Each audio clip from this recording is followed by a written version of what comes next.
बिस्मिल्लाहिर्रहमानिर्रहीम। अस्सलामु अलैकुम स्टूडेंट्स। आज हम बात करेंगे 9th class chemistry chapter number 2 lecture number 3 Sindh board और कराची बोर्ड के मुताबिक। तो इसमें हम सबसे पहले डिस्कस करेंगे लॉ ऑफ रेसिप्रोकल प्रोपोर्शन। इससे पहले हमने जो लॉस थे, लॉ ऑफ कंजर्वेशन मास वगैरह डिस्कस कर लिए, डेफिनेट प्रोपोर्शन, मल्टीपल प्रोपोर्शन वगैरह डिस्कस कर लिए हमने। अब हमारे पास है लॉ ऑफ रेसिप्रोकल प्रोपोर्शन, कानून मखलूत तनासुब, तो इसको हम कहते हैं। तो इसमें सबसे पहले हम इंट्रोडक्शन देखते हैं, किसने प्रपोज किया था, किसने इसके स्टेटमेंट क्या थी, किसने इसको बयान किया था कि। तो इंट्रोडक्शन क्या है, propose by Richard in 1792 to 1794, यानी 1792 से लेकर 1794 के दरमियान रिचर्ड ने ये पेश किया था हमारे पास। ये हमें ये लॉ जिसे मैंने बताया कि लॉ में चेंज नहीं आ सकता। लॉ जो है फुल लॉ क्या होता है, फाइनल होता है। तो लॉ क्या है, वो लॉ क्या था जो रिचर्ड ने हमें बताया था। लॉ ऑफ रेसिप्रोकल प्रोपोर्शन हमें कहता क्या है। तो लॉ को स्टेटमेंट ज़रूर अच्छी तरह सुनिएगा, इसको लिखना भी है आपको। When two different elements separately combine with the fix mass of third element, the proportion in which they combine with one another shall be either in the same ratio or simple multiple ratio of it।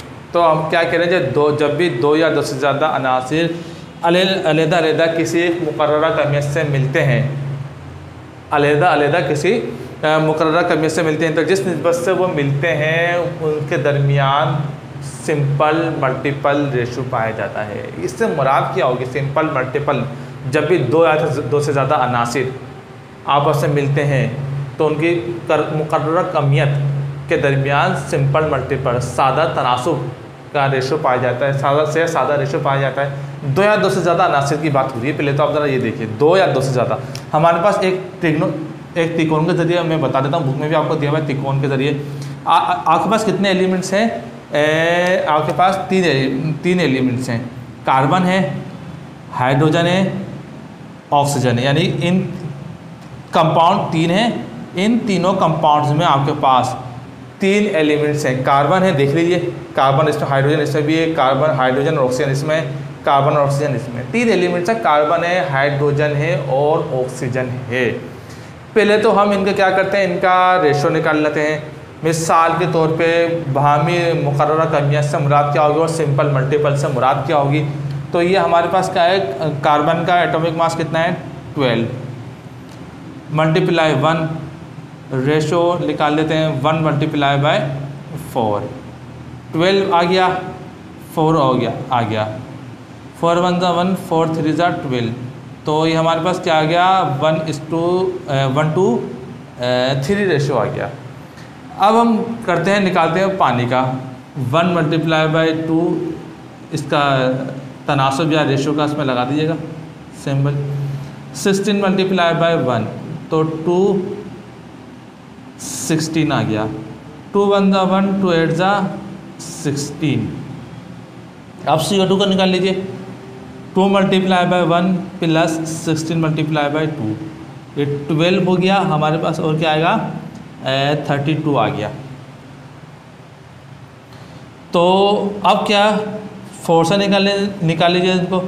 4 3 ज़ा 12, 4 8 ज़ा 32। तो अब देखिए कि इसमें hydrogen का जो ratio आया वो कितना आया आपके पास, 1 आया। सिंपल मल्टीपल से मुराद, इसमें भी हाइड्रोजन का रेशो क्या आया आपके पास, 1 आया। कार्बन का रेशो इसमें कितना आया, 3 आया।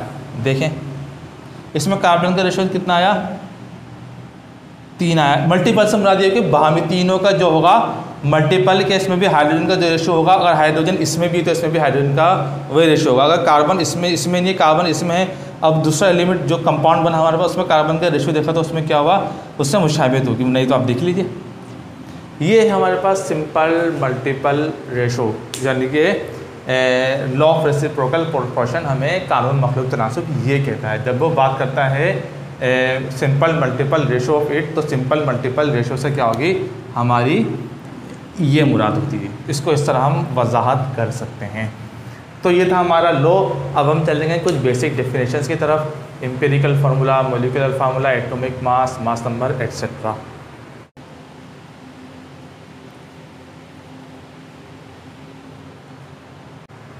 अच्छा स्टूडेंट्स, अब हम डिस्कस करेंगे एम्पिरिकल फार्मूला या सादा तरीन फार्मूला या सिंपल फार्मूला। आज की जगह अगर ई भी लगा दे तो कोई मसला नहीं है। तो एम्पिरिकल फार्मूला या सादा तरीन फार्मूला क्या है? Uh formula that gives only the relative number of each type of atoms present in molecule is called empirical formula. ऐसा फार्मूला जो मोलिक्यूल्स या मोलिक्यूल्स में मौजूद एटम्स के दरमियान सादा अददी निस्बत ज़ाहिर करे, ऐसा फार्मूला क्या कहलाता है? एम्पिरिकल फार्मूला या सादा तरीन फार्मूला कहलाता है। सिंपल समझाने के लिए कि कार्बन और हाइड्रोजन है, बेंजीन का एम्पिरिकल फार्मूला CH हो जाएगा, ग्लूकोज का एम्पिरिकल फार्मूला CH2 हो जाएगा। यानी इनमें कम से कम नंबर होते हैं। समझाने के लिए मैं आपको बता देता हूँ, 9 क्लास लेवल पर कम से कम नंबर नज़र आएंगे। नंबर 2 या 1 होगा, इस तरह सिंपल यानी कि मुराद ये हुई हमारे पास।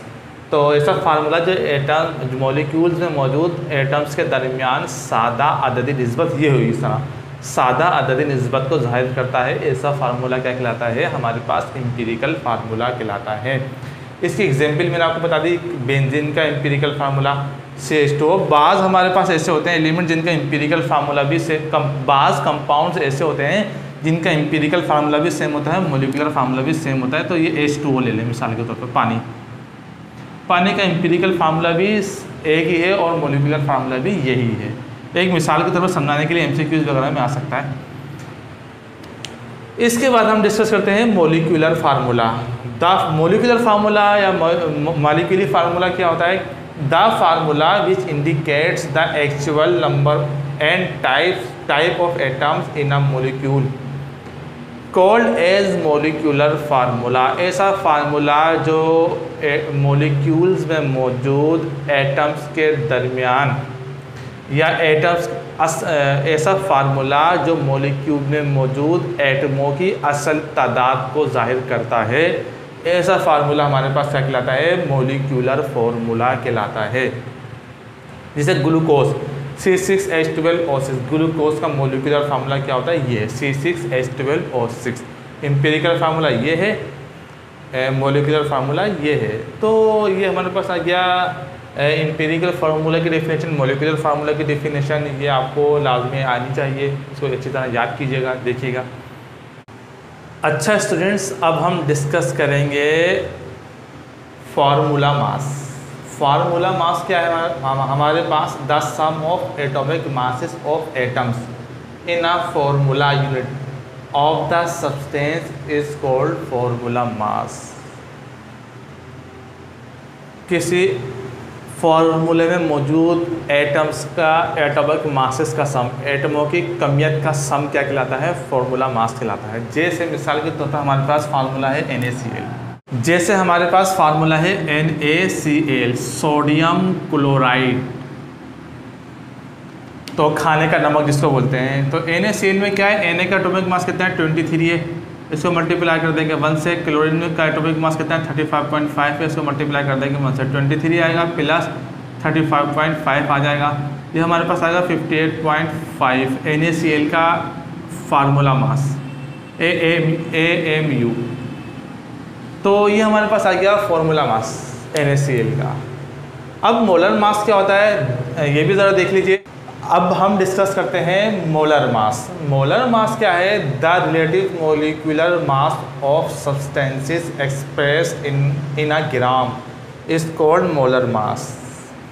यानी मोल में मौजूद सब्सटेंस के मोलर मास जो कहलाता है, मोल की कमियत किसी सब्सटेंस का मोलर मास कहलाता है। मिसाल के तौर पर हमारे पास है NH3, अमोनिया, इसका ये कुछ नहीं समझ लें 1 है, इसका 1 मोल है। याद रखिएगा, अगर यहाँ मैं कहूँ 2 मोल तो एक अलग बात होगी, आगे चल के हम डिस्कस करेंगे। अभी क्या है, मोल को किसे मिसाल के तौर पर इसके कितने मोल हैं? 2NH3, इसके 2 मोल हैं। अगर CO2 लिख दिया हमने, इसके कितने मोल हैं? यहाँ से देखेंगे मोल का पता यहाँ से चलता है, आगे चल के हम इक्वेशन बैलेंस करेंगे, तो उसमें ये बात आपको पता होनी चाहिए। खैर हमारे पास क्या है? NH3 का 1 मोल है। पता कैसे चला 1 मोल है? इसका आगे कुछ नहीं समझने वाले 1 मोल है। अब इसका मोलर मास क्या होगा? 14 × 1 1 मल्टीप्लाई 3 तो 14 हो जाएगा, 3 हो जाएगा 17 AMU। ये आ गया हमारे पास मोलर मास। तो फार्मूला मास भी आ गया, मोलर मास भी आ गया, यानी यहाँ मोल का पता यहाँ लगने से चलेगा, यानी किसी यहाँ जो नंबर होगा वो क्या कहलाएगा, इतने मोल होगा, 1 2 3 जितने भी। अब हम डिस्कस करते हैं आगे की डेफिनेशन। अच्छा स्टूडेंट्स, अब हम डिस्कस करते हैं एवागेड्रो नंबर। एवागेड्रोस नंबर क्या होता है? The number of particles, ions, atom, molecule in 1 mole of substance is called Avogadro's number. Avogadro number क्या होता है? The number of particles, ions, atom, molecule in 1 mole of substance. 1 mole of substance, मैं भी बता देता हूँ वजाहत करके। मोल में 1 मोल ऑफ सब्सटेंस में जितने एटम्स होंगे, जितने आइंस होंगे, जितने मॉलिक्यूल्स होंगे, उनका एक नंबर होता है कांस्टेंट वैल्यू। तो उसको क्या कहते हैं हम? एवागेड्रो नंबर कहते हैं। मिसाल के तौर पे एवागेड्रो नंबर के जो इसको एक्सप्रेस किस तरह करते हैं? Na, capital N capital A 6.02 exponent 23। ये क्या है आपके पास? Number of Avogadro. एक होता है Na, ये सोडियम कहलाएगा, कैपिटल N स्मॉल a। ये कैपिटल N और कैपिटल A क्या कहलाएगा? एवागेड्रो नंबर की वैल्यू ये आपके पास है 6.02 एक्सपोनेंट 23। इसके बाद हमारे पास आता है मोल। ग्राम मोल क्या होता है? Gram atomic and gram molecular mass is called mole. Gram atomic, चाहे वो एटम हो, मॉलिक्यूल हो, कुछ भी हो, या ग्राम मॉलिक्यूल का एटम या मॉलिक्यूल का ग्राम में मास क्या कहलाता है? इज कॉल्ड मोल।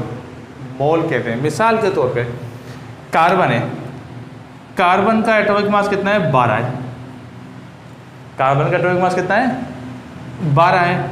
इसका आगे क्वेश्चन समझ लिया मैंने। 1 मोल कार्बन का एटॉमिक मास क्या है? 12। ये आप कह सकते हैं। कार्बन का एटॉमिक मास के भी देते हैं, मगर 1 मोल कार्बन का एटॉमिक मास कितना है? 12। तो ये आ गया आपके पास मोल की डेफिनेशन। 1 मोल सोडियम का एटॉमिक मास कितना है? 23। असल लफ्ज़ ये है कहना चाहिए हमें, सोडियम का एटॉमिक मास तो है ही 23, लेकिन कितने मोल? 1 मोल। तो ये हमारे पास एवागेड्रो नंबर की भी डेफिनेशन आ गई, हमारे पास मोल की भी डेफिनेशन आ गई। इसके हमें न्यूमेरिकल्स भी करने हैं। तो ये था आज का lecture. Thank you very much.